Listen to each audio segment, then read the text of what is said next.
Hey guys, welcome back to my channel. जैसे कि आपको पता है कि हमारे बैंकों के वर्गीकरण की सीरीज़ चल रही है, जिसमें हमने गैर अनुसूचित वाणिज्यिक बैंक पढ़ लिया था, जिसमें आरबीआई के कोई कठोर नियमों का पालन नहीं होता, और अनुसूचित वाणिज्यिक बैंक भी हमने पढ़ा था, जिसमें आरबीआई के एक नियमों का पालन होता है। और अनुसूचित वाणिज्यिक बैंक हमें पता है कि 6 प्रकार के होते हैं।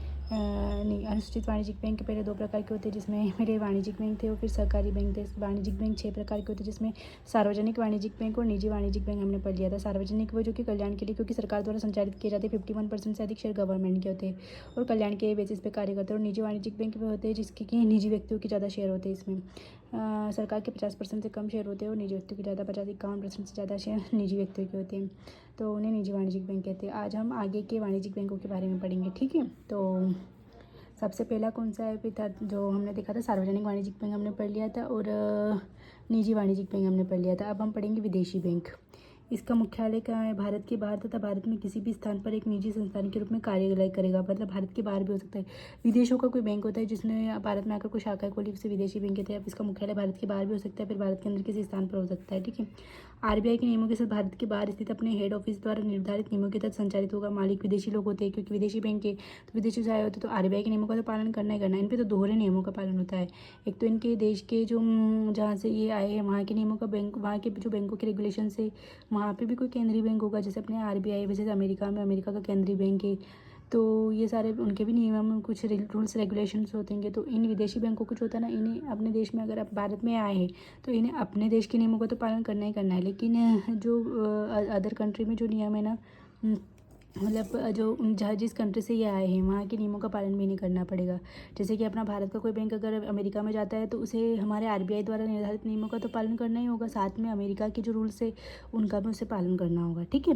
तो ये चीज़ें भारत में स्थापित एवं पंजीकृत अन्य देशों के बैंक होते हैं, क्योंकि अन्य देशों से आए विदेशी बैंक के नाम से स्पष्ट है। वर्तमान में भारत में इस प्रकार के बैंकों की संख्या 44 है, हाँ, और शाखाएँ तो गिनी नहीं, मतलब कि 44 प्रकार के भारत में ऐसे बैंक है जो कि विदेशों से आए हुए 44 प्रकार के बैंक है।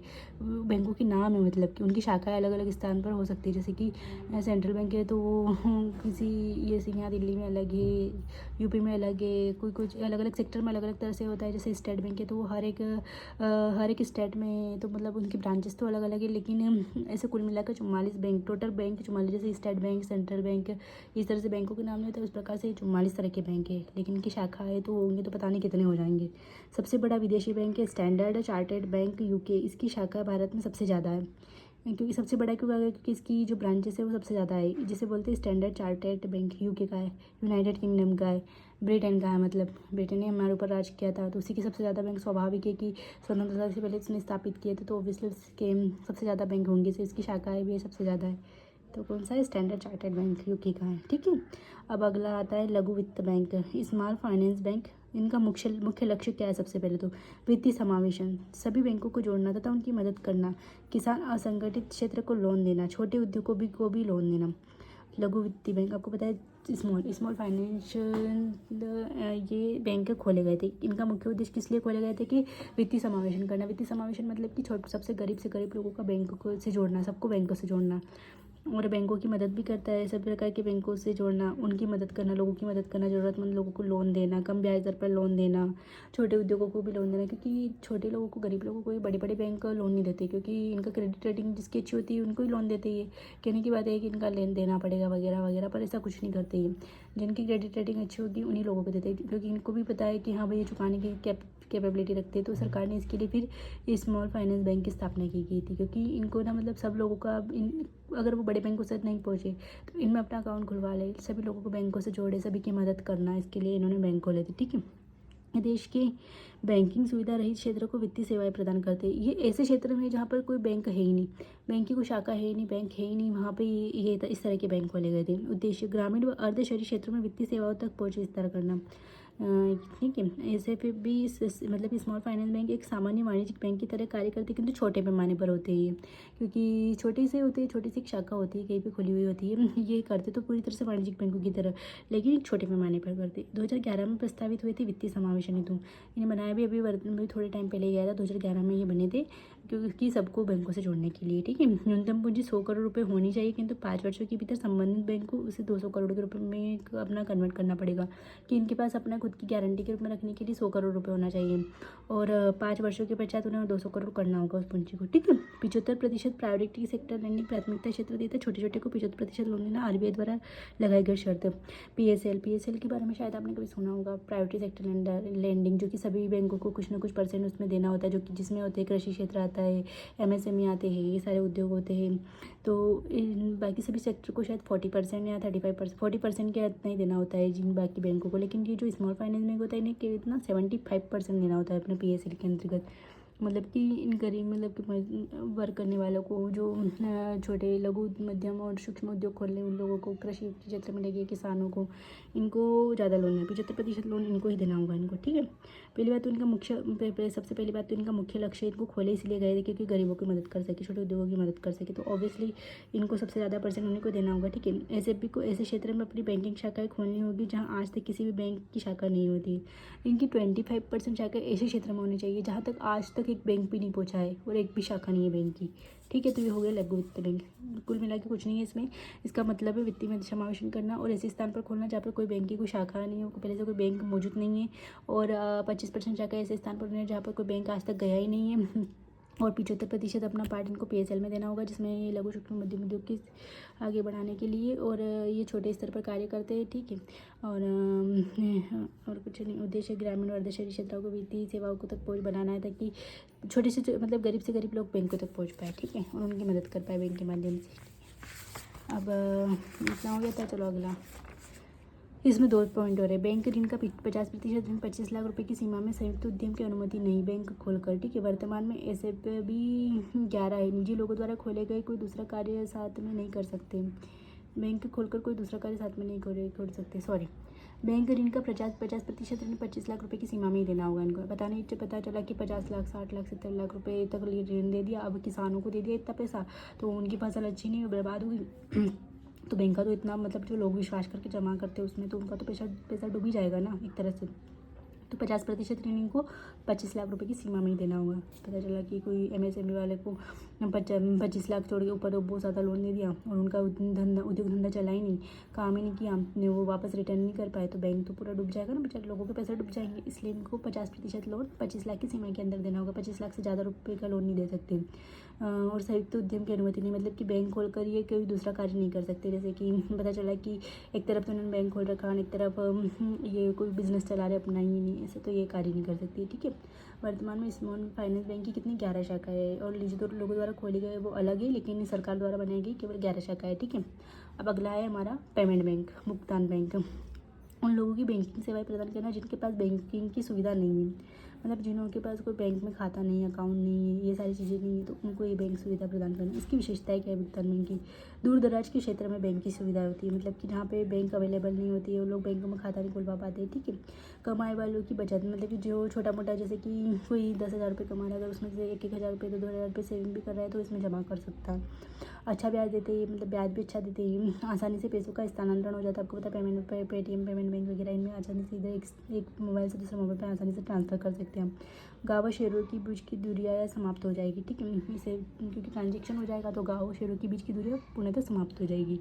पूर्णतः डिजिटल परिचालन 100 करोड़ रुपए की न्यूनतम पूंजी तो चलेगी, मतलब रखनी होगी इनको अपने पास, और पूरी तरह से डिजिटल होगा, किसकी शाखाएं नहीं होती है ऐसी कि बैंक की शाखाएं होती है। कुछ ग्राहकों को जमा ले सकते किंतु ऋण उधार नहीं दे सकते। हाँ, इनके अंदर अपन जमा कर सकते लेकिन इनसे अपन लोन नहीं ले सकते, ठीक है।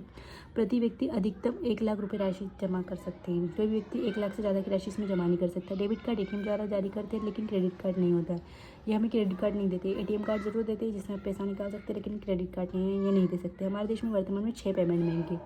इस तरह के हमारे देश में कितने 6 पेमेंट बैंक है, ठीक है। इसको पढ़ना पड़ेगा, नॉर्मल ईजी है, पढ़ लेना अच्छे से, ठीक है।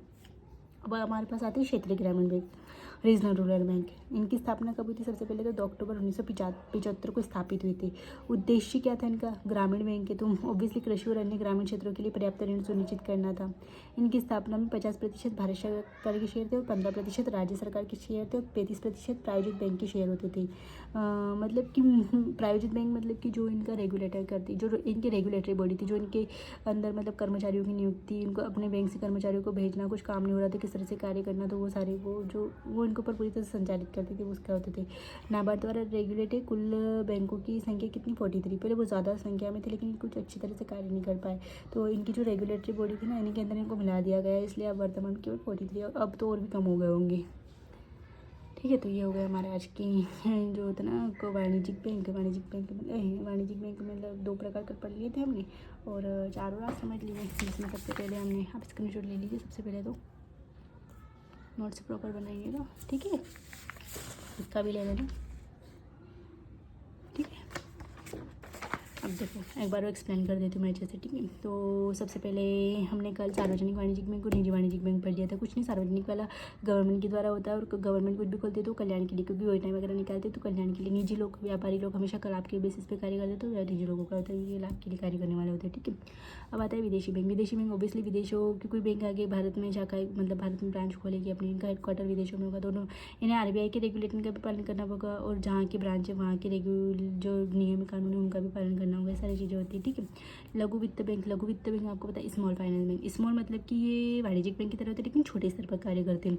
लघु वित्त बैंक क्यों खोला गया था कि जहाँ पर बैंक की सुविधा नहीं पहुंची लोगों को, बैंकों तक उनके खाते नहीं खुले, तो इसके माध्यम से आप खाता खुला सकते हैं, जैसे कि वित्तीय समावेशन के लिए, कि सभी को बैंकों से जोड़ना कुल मिला के। और जो किसान है और जो छोटे छोटे उद्योग धंधे वाले हैं उनको कम ब्याज पर ऋण प्रोवाइड करना है, ठीक है। लेकिन इसमें भी कुछ शर्त थी कि अगर आप 50% से अधिक लोन, मतलब 50% जो है 25 लाख रुपये से अधिक लोन नहीं दे सकते, और अगर आप लघु वित्त बैंक खोल के बैठे तो आप कोई दूसरा कार्य नहीं कर सकते। वर्तमान में लघु वित्त बैंक की संख्या कितनी 11 है, और जिन लोगों को थोड़े को अलग है। भुगतान बैंक जो मैंने आपको बताया, पेमेंट बैंक, इसका भी उद्देश्य कि लोगों को बुनियादी सेवाएं प्रदान करना जिनके पास बैंकिंग की सुविधा नहीं है, दूर दराज के लोगों को सुविधा प्रदान करना, उसके बाद उनके लिए सेविंग की फैसिलिटी प्रोवाइड करना, अच्छा ब्याज देते हैं, आसानी से पैसों का स्थानांतरण हो जाता है, गाँव शहरों के बीच की दूरी कम हो जाती है। इन्हें भी अपने पास 100 करोड़ रुपए की न्यूनतम पूंजी रखनी होती है। ग्राहकों से जमा ले सकते किंतु ऋण देने की फैसिलिटी इनके पास नहीं होती है। प्रति व्यक्ति केवल 1 लाख रुपए से अधिकतम जमा नहीं कर सकते।